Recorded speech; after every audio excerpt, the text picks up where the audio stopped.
How's it going, team? This is the Brown Man, and today I'm gonna go over David Allen. David Allen, um, I really liked the perk that carried him, but I always thought, oh no, I don't know, maybe because of how I viewed him, I don't really like his kit, to be honest. But there is a standout perk that makes him quite good, which would be packing pop, or soda pop rather. So let's get into my boy and how he is hard carried by that one perk to become the second best support in the game, according to me, rather. If you disagree, you guys can talk to me in the comments. But let's get into what David Allen is. David Allen is a support. He shares a support or he shares it would be Shemps and amulets within 8-meter range.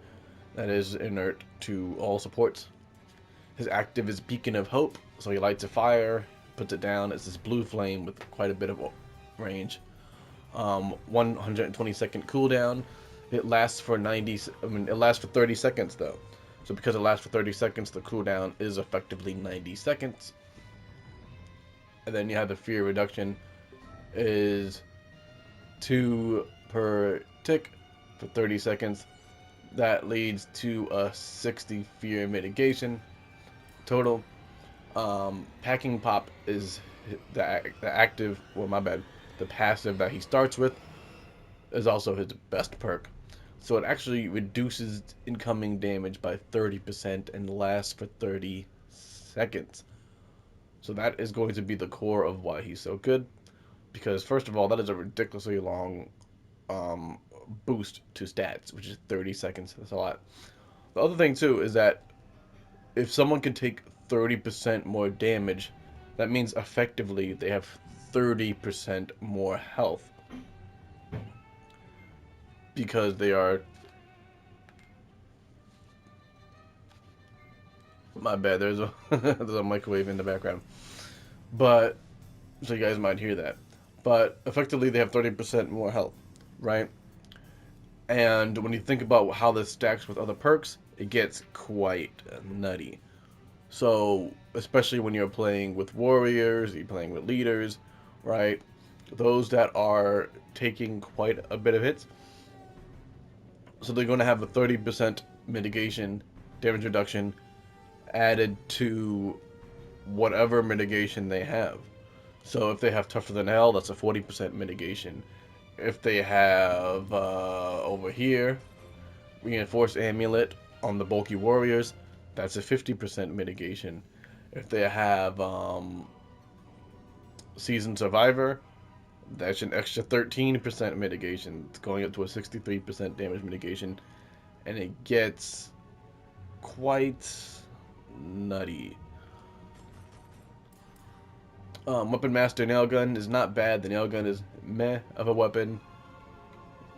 Kind of a weird weapon mastery. Not the best. And then we have here Boosted Beacon. So it boosts the range. Um, Infernal Energy reduction per hit is 0.5. So you want those weapons that hit multiple times. And Infernal Energy required is point plus half. So that's not bad.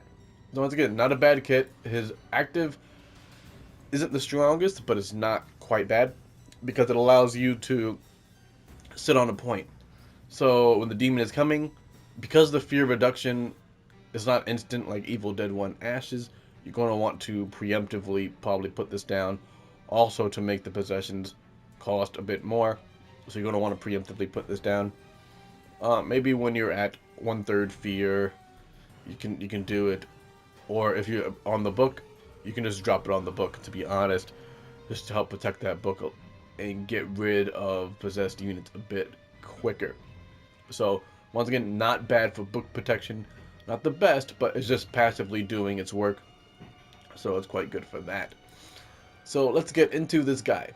So, one of the builds that I use is actually this build. So, the way that you want to play David And of course, you can take out of Shemps Plus if you want. You can take 3 out of Shemps Plus, and you can distribute it like this as well if you want. So you can start with the extra soda, and you do more balance bar with the gun. That's up to you. Or you can do full balance bar with the gun for that full 25%. But this is typically the standard good way to play, or the standard way to play as David, and the most consistent way to play as David, because he has a lot of tank. So once again, when you are receiving 30% less damage, you effectively have 30% more health. So that brings his health from 1375 with a full pink F investment and industrial strength. That brings it up to a 1787. So that's quite a lot of health. But not only does that work on him, it works on everybody in this aura range. So when you share your Shemps, people around you get to 30% extra damage reduction, which once again gives them 30% extra health. And then if you think about that, that's a Shemps.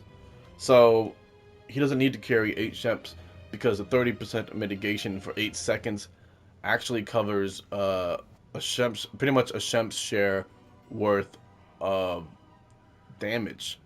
So 1 Shemps acts as 2 Shemps pretty much for David, because they're also taking less damage. So for example, for some of that numbers, just to see how crazy these numbers get, Henry with full investment is 1955 health, and 30% is 586, giving him a total of 2,541. If someone is trying to down that Henry from max health, I'm not saying they are going to purposely do that, but Henry normally is going to be blocking and face tanking, so he's going to be face tanking with 2541 health.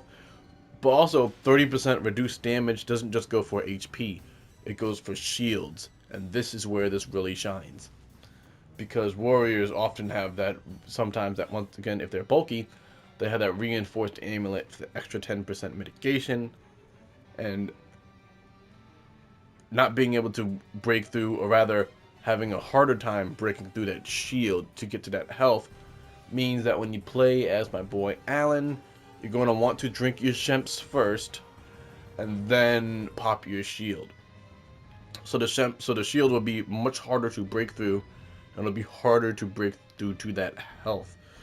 So he does really well in that regard. Of course, you can save your amulet if you want, but this is the way that I've been playing him, and it's been having a great amount of success. Shields have about about 125, 150 health maybe. So if you're once again increasing that by 30%, it gets quite big per shield bar, and it makes many characters just really difficult to break through, because it also mitigates damage to shield itself. And there's plenty of games where I've been playing as David, and we've just been face tanking. We've been face tanking probably certain things we shouldn't be, but Power Possess, Elagos, Basic, etc. We've just been eating through those hits. And one other value to keep in mind, which is why this perk is so powerful, that 30% damage reduction. Take a look at this. Take a look at this really quickly. So we have here demon builds, right? Take a look at this. So heavy damage basic is 15%. You negate that perk completely by 50 and go up by 15%. So you negate heavy damage basic. Completely negate that. Now we're waiting for heavy damage boss, 15%. Once again, this is 15% on this tree. On her tree, you negate it. So you negate heavy damage boss. You think about it that way, right? And then we go to Necromancer. Flute, 70% increase. Of course, you mitigate that. And of course, it's an extra effect of motivational music and whatnot. But you mitigate some of that flute. If that flute is not up, you once again you completely mitigate heavy damage basic. Damage is up by 20%. However, you mitigate it and you have a deficit of 10. So they do 10% less damage when it comes to if they have heavy damage basic. So these are just the numbers, right? Power possess, um, power possess goes up to, what is it? Up to about 30%, I believe. Um, so that means, dude, you're negating the extra damage buff of power possess. So that way, when it goes to heavy damage basic 20%, you're not dealing with a plus 50 Elegos, I believe, unless they lowered the value on power possess damage. Actually, rather, my bad. It's Kandarian Fury. My bad. Where are you, Kandarian Fury? Hang on. There we go. Kandarian Fury. Okay, they actually reduced the damage to 20%. So you negate Kandarian Fury. Well, and Power Possess, right? Yeah, so normally they do Power Possess. That's where I got the numbers from. So normally they'll do Power Possess, do Kandarian Fury, right? They'll Power Possess something, they'll fight you for a bit of time, and it goes up towards 30%. It seems like it's a 25% here. So the longer you spend in the unit, etc., etc., etc. Once again, the maximum damage is 20%. So, and they don't start with the maximum of 20. So if you drink your Shemps, right, and then you engage with the unit, it's 3% per second. So you're doing a lot of mitigation. You're saving yourself a lot. Once again, these are just the numbers for you. And then we have Warlord, of course. Where you at? Where you at? Heavy health. Where you at? Heavy damage. Where are you? Where be you? Heavy damage basic and heavy damage boss. So heavy damage basic is 35%. And once again, you mitigate 30%. So that means that this is only a 5% buff here. Henrietta does 10% less. Again, these are just the damage here. So really bad influence. Alright.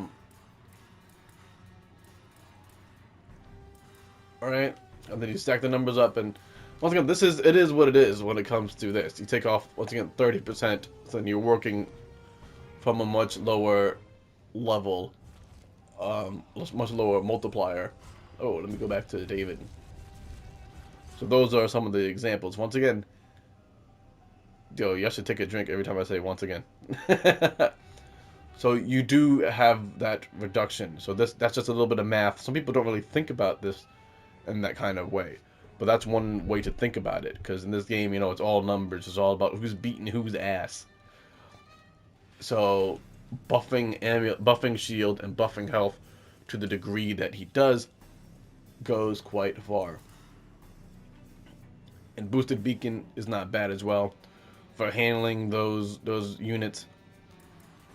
When it comes to other perks, almost nothing else is actually worth it on David. Of course, you can go damage if you want. You can go do tougher than hell, which gives him an additional 10%. But in reality, because of boosted beacon and fast forward, you want units to cost more to possess. You want units to get depossessed or just straight out destroyed a lot faster. And then you stack that with fast forward and you really put on the crunch time. If you don't want to go this route, that's totally fine. You can actually then go into something like that. So that way you get some extra oomph for you. I don't know, 1 and 2 power if you want. This is a little bit more turtly, but you don't have the mitigation or the timer reduction rather for objective events. And these are pretty much just, and once again, people will probably not be going down that much, but if you prioritize defending those that go down, that's fine. You can put 2 in first aid because things happen, right? And if they get a bit more health, then that's a Shemps that you don't have to use. Also, you don't want people going down, but things happen in these games. And that's pretty much how I play David. I I drink my Shemps, I take an amulet, and I take an amulet right after I drink the Shemps, so that way that amulet has that longevity, it has that extra boost to endure the attacks coming in. And as I said, mathematically, that gets really, really crazy. Because if it's about 125, 150 health per shield, if that's how it works, I wish they gave us the numbers. It would be a bit better if they were transparent with that. If you increase that by 30%, and then it goes per each shield bar too. So if people are shielding up, and you're making each shield last 30% longer, it gets really nutty. Let's say, for example, each shield takes 2 attacks. We'll just make a blanket statement here. Each shield takes 2 attacks. To break, if you drink your Shemps, you can easily become 3 attacks to break, etc. So it's really interesting. Like, that's the way that I think about using David, and that's why I use him the way that I do. Let me know what you guys think. If you like this video, you know how to like, share, subscribe, etc. Be safe, stay hydrated, and of course, have a good one.